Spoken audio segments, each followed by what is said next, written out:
has elected to be identified as an equestrian community and has adopted a horse as its logo. Is this equestrian identity what the city really wants, or is it only a surrogate for the aesthetic that comes with it? On what do you base your opinion? I base my opinion on what citizens have said and the surveys that we've received with regards to input from our community. And we've had at-wide surveys that have asked, what is it that our citizens want to see?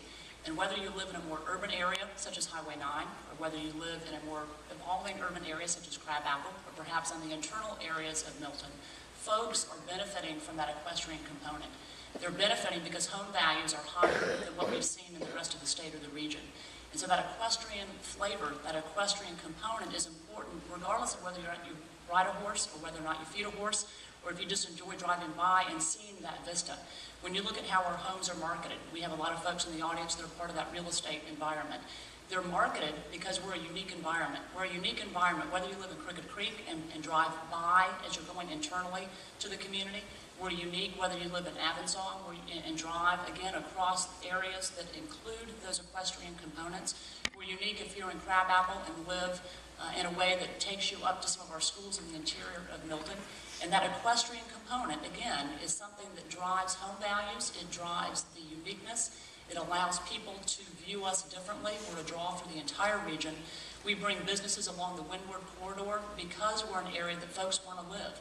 They want to be able to drive to Atlanta but come back for a respite, to be able to live in an environment that drives home values, that mitigates some of the downturn that we've experienced recently, and that also allows a unique recreational component. Thank you. Mr. Coons, you have 30 seconds. You know, there's really a two-part question. The first is one horse significant as far as the Milton brand goes? I actually think that we need more on that. We're a diverse group of people, and I think of a herd as good people going forward in the same direction. Having one single horse out there, in my mind, is just a lone individual. So we need more from that standpoint. I'd love to see more. The second part is the horse community important? Absolutely. You know, that is a big part of what we are, but we need to promote that. We need to make sure that they stay here, and I'm not sure we're doing enough to do that. Ms. Bailey, 30 seconds. Thank you. Our strategic plan identifies three things. One of the top priorities is indeed to pursue the equestrian industry. We have an industry that drives millions of dollars. We need to promote people to that. Part of our pursuit even of the film industry is also tied to our equestrian community. It's the fact that we're a place that's beautiful, that people want to recreate in, and it brings value to the businesses that are here as well as to our residences. So it's critical, it's important, and it's important to everybody. The following question is from Mr. Coons. If Milton is to continue to promote itself as an equestrian community, should the city directly in its promotion, for example, by building a city-owned arena for equestrian events? Why or why not? Well, that's a great question. Obviously, we need to look into the financial viability to make sure that whether or not we would bring in an equestrian center would generate the revenue that we need. However, I think it's something that we seriously need to consider, because that would be a very important aspect of the Birmingham Crossroads area if we're going to do it in that area. That's what's been talked about in the Birmingham Park. But there's great examples of whether or not that makes sense. You can go to Lexington, you can go to Louisville, places in North Carolina. We have resources for that. And then the question comes is, can you promote that? Can we bring people to our area with the development of that kind of facility? I tend to think that would be a great revenue generator.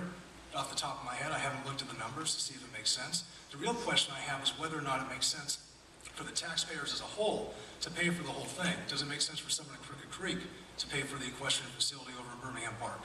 You know, there's issues like that that we need to consider, but I think overall, because of the hotel, because of the Birmingham Crossroads Center, because of the traffic it brings in, because of the vets, because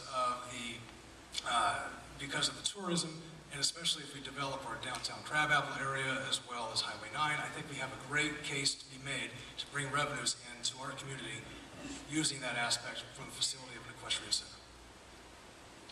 Thank you. Ms. Bailey, you have 30 seconds to respond. Thank you. We have a facility at the edge of our community in Alpharetta. We need to make sure that we don't monopolize, not monopolize, but we don't want to take away from the business that's there in Alpharetta, because that's a draw for us already. What we can do is complement that, as an example, with bridle trails, which would also be another draw for tourism. We also need to make sure that the Birmingham Park is not exclusively for an equestrian component. It needs to be balanced. We need to have active and passive. That's a 200-acre park that needs to bring ball fields as well as trails. So we need to make sure that we are meeting the needs of the entire community. And so we need to do that collectively. Mr. Koontz, your rebuttal? I mean, there's talk about Wills Park actually getting rid of their equestrian center. You know, from that standpoint, where are we going to actually have the facilities if that's what we want to do? And who cares what Alpharetta does from that standpoint? This is Milton. Why should we let someone else dictate that to us? This is who we are. Let's not sit there and be allowing someone else to dictate to us. And that's one of the reasons why I'm running. I think we have been doing that too much. Thank you. The next question is to Mr. Large. Conflicts have arisen between the equestrian community and non-horse owners. For example, a mayor lost